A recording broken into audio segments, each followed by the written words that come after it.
सोचिए, आपके पास सबूतों का पहाड़ हो, फाइलों पर फाइलें हो, लिस्ट पर लिस्ट हो, लेकिन सामने वाला कहे नहीं, मुझे तो बस एक छोटी सी कहानी में दिलचस्पी है, एक छोटी सी कहानी पकड़कर बैठ जाए, तो आपको कैसा लगेगा? यही हो रहा है राहुल गांधी और चुनाव आयोग के बीच। आज राहुल गांधी इंडिया गठबंधन के साथ उसका नेतृत्व कर रहे हैं, मिलकर चुनाव आयोग दफ्तर तक मार्च कर रहे हैं।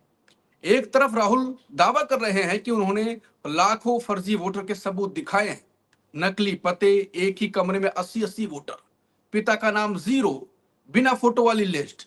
दूसरी तरफ चुनाव आयोग बस शकुन रानी नाम की एक महिला के केस पर टिक कर बैठा है और कह रहा है बाकी सब भूल जाओ, पहले ये साबित करो। वो राहुल गांधी के उठाए गए मुद्दों पर जवाब नहीं, इधर उधर से बयानबाजी कर रहा है। पुरानी बोतल में नई शराब है, घिटी पिटी स्क्रिप्ट है, पहले शकुन रानी का साबित करो, दस्तावेज दो, सबूत दो, ये करो वो करो, यही सब हो रहा है। लेकिन चुनाव आयोग खुद कुछ साबित नहीं कर रहा है, कह रहा है कि आप साबित करो। चिदम्बरम ने जो कहा है वो सही लगता है कि चुनाव आयोग आप कोर्ट नहीं हो, कोर्ट की तरह से बिहेव मत करो, आपका काम है स्वतंत्र निष्पक्ष चुनाव। अब सवाल यह है कि क्या चुनाव आयोग का यह खेल सच्चाई छुपाने का एक बहाना है? और इसी बीच कल सुप्रीम कोर्ट में बिहार एसआईआर पर सुनवाई भी होने वाली है, जिस पर पूरे देश की नजर है। इसी मुद्दे पर करेंगे चर्चा और जानेंगे चुनाव आयोग का खेल और राहुल गांधी को क्यों नेतृत्व करना पड़ रहा है, क्यों एक प्रोटेस्ट निकालना पड़ रहा है चुनाव आयोग के खिलाफ। नमस्कार, मैं हूं अंकुर और आप देख रहे हैं सत्येंद्र जी का खास शो आशुतोष की पैनी नजर, जहां आशुतोष जी खबर की खबर लेकर असली खबर बताते हैं और अब वो बताएंगे कि इसका असली खबर क्या है, असली खेल क्या है और क्या होने वाला है, किस करवट बैठेगा ये ऊंट। आशुतोष सर, देखो क्या चल रहा है? अंकुर, पहले तो मेरे मन में शायद ये संदेह था या शक था कि कहीं चुनाव आयोग भारतीय जनता पार्टी के लिए बैटिंग तो नहीं कर रहा है या अंपायर जो है वो पूरे खेल में खिलाड़ी तो नहीं बन गया है। अब मेरे मन का जो ये संदेह है या शक है वो पूरी तरीके से पुख्ता होता जा रहा कि भारतीय जनता पार्टी के लिए ही दरअसल चुनाव आयोग जो है वो बैटिंग कर रहा है और पूरा खेल उनके लिए ही खेल रहा है। चुनाव आयोग शायद इस बात को भूल गया है कि चुनाव के दौरान न सत्ता पक्ष उसके लिए महत्वपूर्ण होता है, न विपक्ष महत्वपूर्ण होता है, और जब तक दोनों साथ नहीं होते तब तक चुनाव संभव नहीं है। विपक्ष लगातार ये सवाल खड़े कर रहा है, लगातार चुनाव आयोग की जो बल्कि तो मैं कहूंगा उपयोगिता, निष्पक्षता से तो छोड़ दीजिए, उसकी उपयोगिता पर ही अब सवाल खड़े होने लगे हैं। राहुल गांधी ने जो सवाल खड़े किए थे उस पर चर्चा भी जरूरी है और उस पर चुनाव आयोग को बहस भी करनी चाहिए थी। उस पर चुनाव आयोग को सुओ मोटो उसका कॉग्निजेंस भी लेना चाहिए था और अपने स्तर पर उसके इन्वेस्टिगेशन भी करने चाहिए थे और लोगों को यह भरोसा दिलाना चाहिए था कि राहुल गांधी ने जो सवाल खड़े किए हैं वो सवाल महत्वपूर्ण है। राहुल गांधी के सवाल गलत भी हो सकते हैं, राहुल गांधी के सवाल सही भी हो सकते हैं। अगर राहुल गांधी के सवाल गलत होते तो दुनिया को बताना चाहिए कि राहुल गांधी ने जो आरोप लगाए उन आरोपों में दम नहीं है, और अगर राहुल गांधी के आरोप सही है तो फिर ये अपने आप में एक बहुत बड़े संकट की ओर इशारा करता है। लेकिन दुर्भाग्य की बात क्या है कि चुनाव आयोग को राहुल गांधी के दिए गए सबूतों पर किसी तरीके का कोई यकीन दिखाई नहीं पड़ता है, ना ही उसके अंदर किसी तरीके का कोई इंटेंट है, ना ही उसके अंदर किसी तरीके की कोई मंशा है कि वो उन आरोपों की जांच करेगा। पहले भारतीय जनता पार्टी और उसके साथ के तमाम राजनीतिक दल, यहां तक कि चुनाव आयोग भी ये कहता था कि दरअसल राहुल गांधी तो आरोप लगाते हैं, आरोप लगाने के बाद भाग जाते हैं, मामला अदालत में जाता है तो उनको माफी मांगनी पड़ती है, वो सबूत नहीं देते। अब जब राहुल गांधी ने 1,250 वोटों की फर्जीवाड़े के सबूत दिए हैं, एक ही घर में 80 लोगों के वोटर लिस्ट की बात की है और कई ऐसे उदाहरण भी पेश किए हैं, बाकायदा कैटेगराइज करके बताया कि इतने हजार लोग जो है वो डबल फर्जी वोटर वाले हैं जिनके एड्रेस गलत है, इतने लोग वो हैं जो डुप्लीकेट वोटर्स हैं। लेकिन उसके बावजूद भी चुनाव आयोग की कानों पे जू तक नहीं रेंग रही है, बल्कि मैं तो ये देख रहा हूं कि 3 राज्यों के जो चुनाव के अधिकारी हैं वो राहुल गांधी को ही नोटिस भेज रहे हैं। ये क्या दर्शाता है? ये इस बात को दर्शाता है कि या तो चुनाव आयोग पूरी तरीके से अपनी संवैधानिक जिम्मेदारियों को भूल गया है, या फिर चुनाव आयोग एक ऐसे रीढ़ विहीन संस्था की तरह काम कर रहा है जिसको कंट्रोल ऊपर से किया जा रहा है, वो मात्र कठपुतली है, उसको कंट्रोल करने वाले कुछ और लोग हैं। पहले मुझे इस बारे में संदेह था, लेकिन अब मुझे इस बारे में पुख्ता मेरा जो संदेह है वो पूरी तरीके से पुख्ता होता जा रहा है। मैं एक बात और कहना चाहता हूं, चुनाव आयोग से ये उम्मीद की जाती है, जो हमारी संवैधानिक संस्थाएं हैं उनसे ये उम्मीद की जाती है कि वो ट्रांसपेरेंट होंगे। डेमोक्रेसी के अंदर, लोकतंत्र के अंदर पारदर्शिता बहुत इंपॉर्टेंट है। नेता क्या करता है, सरकारें क्या करती, संस्थाएं क्या करती, ये महत्वपूर्ण है, लेकिन ये भी महत्वपूर्ण है कि जो कुछ वो कर रहे हैं उसमें पारदर्शिता है या नहीं है, और जिस जो जो काम वो करते हैं वो निष्पक्ष होते हुए, न्यायप्रिय होते हुए दिखते हैं या नहीं दिखते हैं। मुझे लगता है कि जिस तरीके से चुनाव आयोग ने सुप्रीम कोर्ट को जवाब दिया है कि 65 लाख लोगों को या किसी के नाम को अगर मैं अपने ड्राफ्ट लिस्ट में नहीं डालता हूं, मैं कानूनी तौर पर बाध्य नहीं हूं उसको, उसकी लिस्ट को पब्लिक करने के लिए और ये बताने के लिए कि मैंने क्यों नाम दिया। अब आप सोचिए, मेरा नाम मान लीजिए कल चुनाव आयोग ने लिस्ट से बाहर कर दिया, तो ये जो मेरा बुनियादी अधिकार है, लॉ ऑफ नेचुरल जस्टिस, कि आप मुझे बताएंगे भी नहीं कि आपने क्यों मेरा नाम लिस्ट से बाहर कर दिया है, कि क्या मैं कोई गलत काम कर रहा था, क्या मेरा नाम 2 जगह उपलब्ध था, क्या मैंने गलत तरीके के डॉक्यूमेंट्स दिए हैं, आप मुझे नहीं बताएंगे। मैं कंप्लेन करूंगा और कंप्लेन करने के बाद आप एक जज की भूमिका में रहेंगे और मुझे ही साबित करना पड़ेगा कि दरअसल मैं इस देश का नागरिक हूं या नागरिक नहीं हूं और मुझे वोट देने का अधिकार नहीं। तो सवाल इस बात को लेकर यह है कि आप छुपाना क्या चाहते हैं। अगर आप कुछ भी गलत नहीं कर रहे हैं, अगर आपकी दाल काली नहीं है, अगर आपकी दाढ़ी में तिनका नहीं है, तो फिर आप सुप्रीम कोर्ट के सामने हाजिर होइए और कहिए कि मिलॉर्ड मैंने कुछ गलत नहीं किया है। आप जब कहेंगे तो जितने लोगों के नाम मैंने ड्राफ्ट लिस्ट से गायब किए हैं या जिनके नाम ड्राफ्ट लिस्ट में नहीं है, वो सारे के सारे जेन्युइन है, उसमें किसी तरीके की कोई गड़बड़ी नहीं, मैं वो सारे नाम आपके सामने रख दूंगा। आप खुद देख लीजिए, आप खुद चेक कर लीजिए। अगर आपको लगता है कहीं गड़बड़ी तो आप मुझे बताइए, हम उसको दुरुस्त करेंगे। आप ये कह रहे हैं कि वो कानून का सहारा लेकर दरवाजे बंद कर रहे हैं, खिड़कियां पूरी तरीके से बंद कर रहे हैं। वो बता रहे हैं कि मैं आपको बताने के लिए बाध्य नहीं हूं। जब कोई संस्था इस तरीके के तर्क देती है, इसका मतलब यह है कि उसकी पूरी की पूरी दाल काली है, उसकी दाढ़ी में तिनके एक नहीं बल्कि हजारों तिनके हैं और वो कुछ छुपाने की कोशिश कर रहा है। आपने जो बात कही कि एक संवैधानिक संस्था को कैसा होना चाहिए, चुनाव आयोग को कैसा होना चाहिए, क्या जवाब देने चाहिए, और ये तो अब बात है कि ये करना चाहिए था, लेकिन वो जो कर रहा है उस पर अब बात कर लेते हैं। जिस प्रकार से वो कर रहा है, जिस प्रकार से राहुल गांधी ऐसा लगता है कि आर पार की ठान के बैठ गए हैं और लगातार उस पर आक्रमण आक्रमण और स्टेप बाय स्टेप कुछ ना कुछ आगे इस मुद्दे पे बढ़ रहे हैं। अब क्या होगा इसमें, जिस प्रकार से चुनाव आयोग जवाब दे रहा है सुप्रीम कोर्ट को, राहुल गांधी से उल्टे सबूत मांग रहा है, तो ये मुद्दा केवल हाजिर जवाब एक दूसरे से बहसा बहसी में खत्म हो जाएगी कि कुछ चुनाव आयोग एक बार राहुल तो एक्सपोज किया है, राहुल गांधी जनता के सामने कुछ चुनाव आयोग बिल्कुल एक्सपोज ही हो जाएगा और बिल्कुल जो हमारे तरफ कहते हैं कि बदिया बैठ जाएगी उनकी। देखिए, ये लड़ाई मुझे लगता है कि चुनाव आयोग इसको कानूनी दांवपेच की लड़ाई के तौर पर देख रहा है। वो इसको ब्यूरोक्रेटिक तरीके से इसको हैंडल करने की कोशिश कर रहा है। वो ये शायद भूल गया है कि दरअसल राहुल गांधी बहुत कामयाबी के साथ इस पूरे मसले को एक राजनीतिक लड़ाई में उन्होंने तब्दील कर दिया है।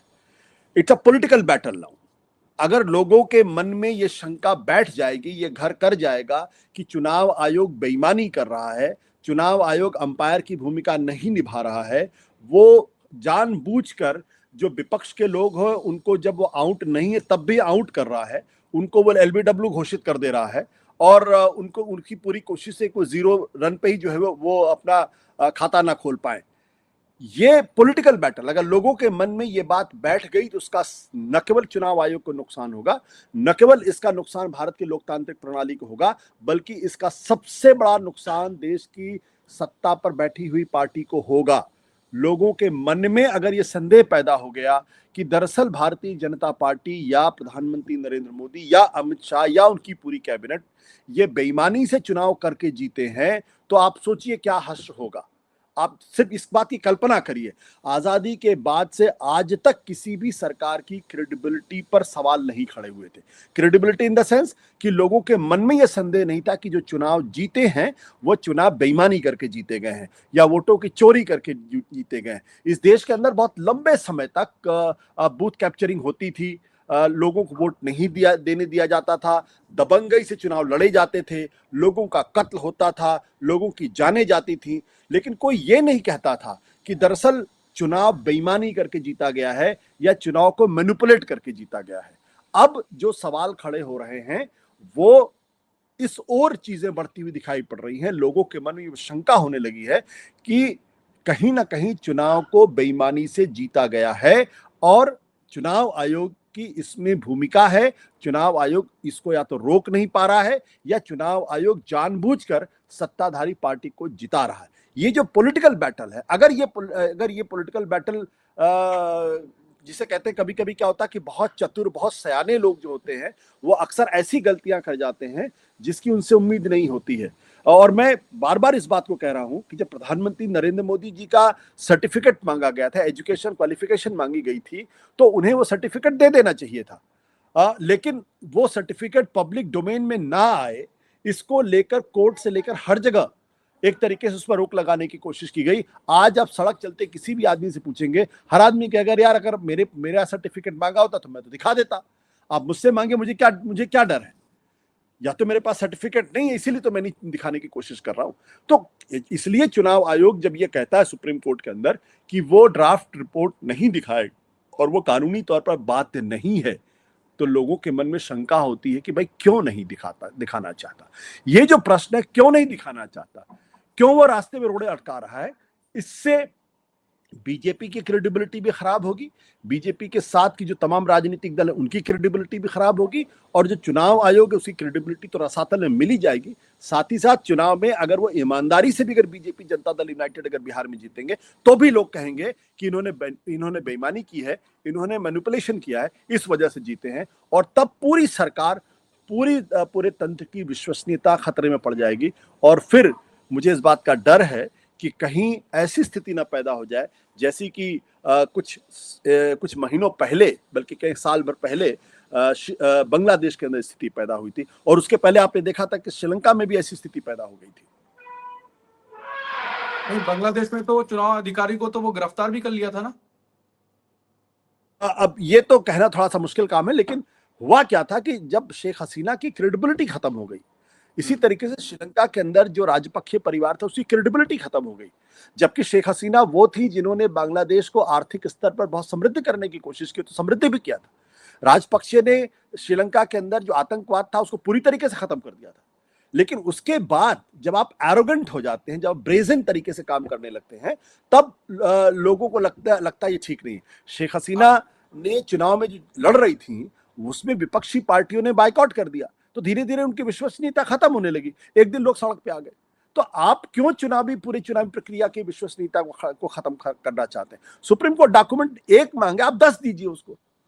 मैं अगर उनसे मांगू कि 2 डॉक्यूमेंट चाहिए तो मुझे आप 20 डॉक्यूमेंट दीजिए। बोले देखिए भाई, सांच को आंच क्या है, डर किस बात का है, किस बात का डर है? आपने जो बात कही, वैसे तो समय खत्म हो चुका है, लेकिन एक सवाल आ गया तो पूछना जरूरी है कि एक दिन जैसा बांग्लादेश में हुआ, लोग सड़कों पर उतर आए, और जो मैंने जिक्र भी किया कि लोग यहाँ पर अगर ऐसा ही रहा तो सड़कों पर आज नहीं तो कल उतरेंगे, क्योंकि जिस प्रकार से राहुल गांधी लगातार अब मार्च कल निकालेंगे, लगातार एक्टिव होंगे, और जनता के मन में जो आपने कहा कि बात बैठ जाएगी, फिर तो ईमानदार से जीतेंगे तब भी दिक्कत आएगी। बांग्लादेश में सड़कों पर उतर आए, ये भी हो सकता है।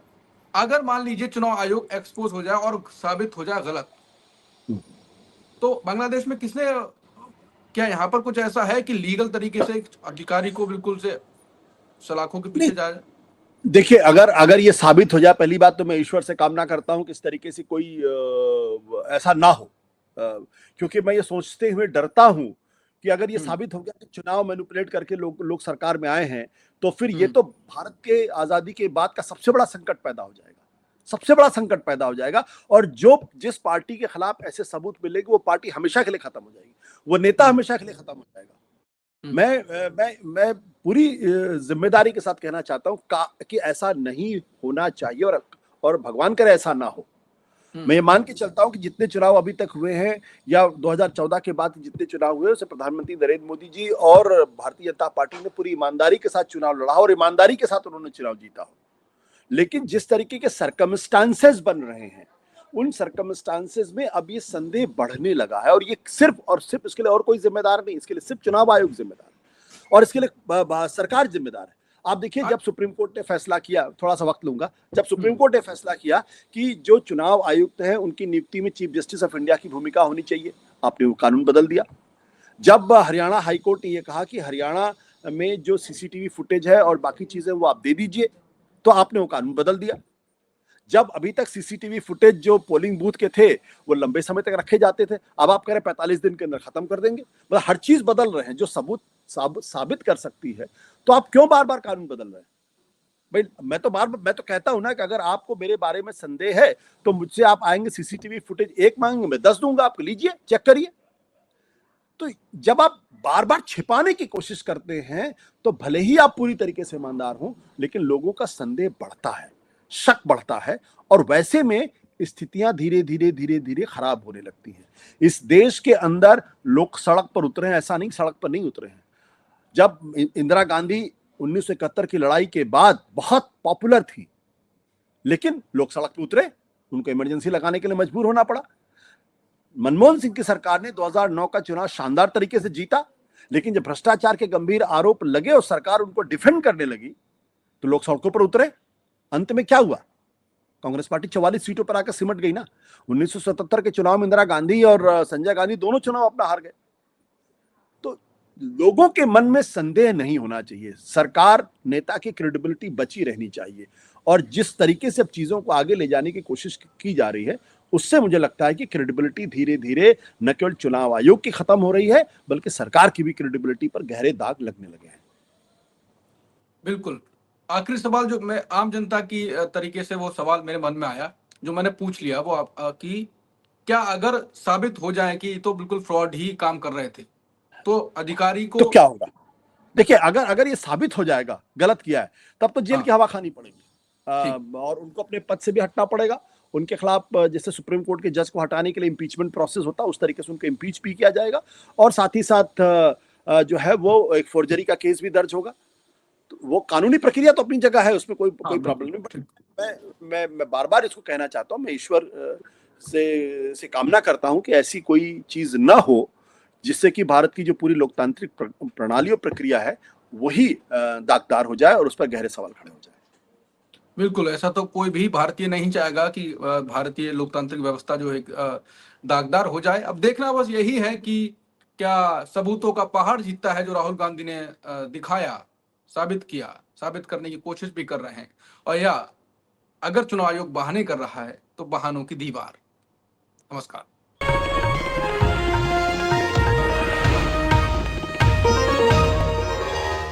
Copyright disclaimer under Section 107 of the Copyright Act 1976. Allowance is made for fair use for purposes such as criticism, comment, news reporting, scholarship, and research.